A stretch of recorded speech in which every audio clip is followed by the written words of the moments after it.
Okay, we can draw a line of best fit on a scatter plot if the scatter plot is fairly closely distributed in a linear pattern, i.e. has a strong relationship, like this scatter plot here, listed just here. Okay, the line then can be used to make predictions about the data. It's positioned so it's as close as possible to all data points, and it's used to generalize the relationship between the two variables. So this video is just going to look at how to draw the line of best fit, and we'll do another video on how to write an equation from that. There's two ways you can draw it. The way your textbook talks about is by eye. This means the line is positioned so there's an equal number of points above and below the line. Let's look at worked example 4 from your book. So this is the cost of using the internet based on the hours used per month. So again, dependent, independent variable.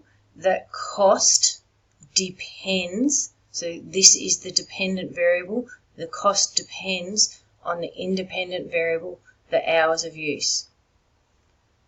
So from that, we construct a scatter plot where our independent variable is going on the bottom. There's our scatter plot that's been constructed. Now drawing a line of best fit by eye. So this method is by eye. We look at this scatter plot.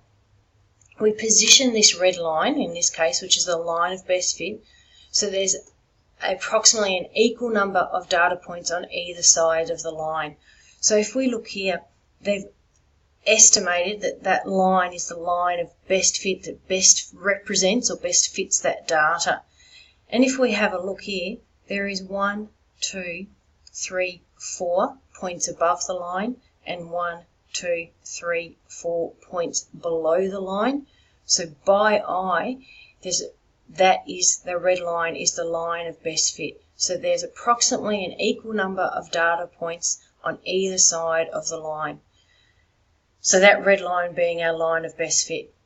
The second method, which is not listed in your textbook but is in your topic summary, a line of best fit can be drawn by choosing one point to represent the lower values and a typical point in the lower half, and then choose 1 point to represent a typical point in the upper half.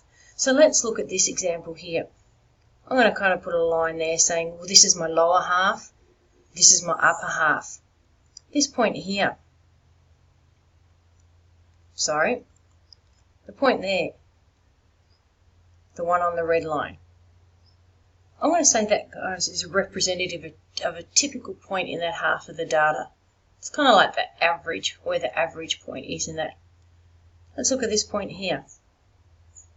Okay, that's kind of a typical point in the upper half of the data. So we choose 1 point to represent the lower values, 1 point to represent the upper values, and then draw our line of best fit along there. So that's a second method that you can use. Okay, with this line of best fit, up above here, it said,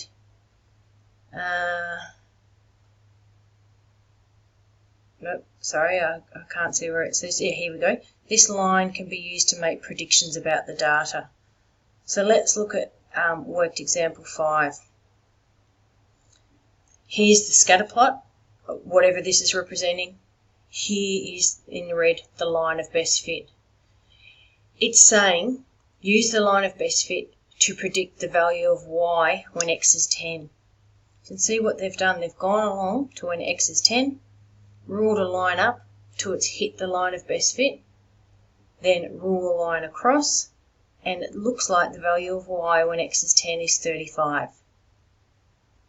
So the value of y when x is 10, y is 35. The value of x when y is 10, so we find 10 on the y-axis. We go across till we hit the line of best fit, go down. It looks like x is about 27. So we can predict, or we can, as it said above, the line can then be used to make predictions about the data. So once a line of best fit is drawn in, we can then rule across, rule down, etc., to make predictions about the data.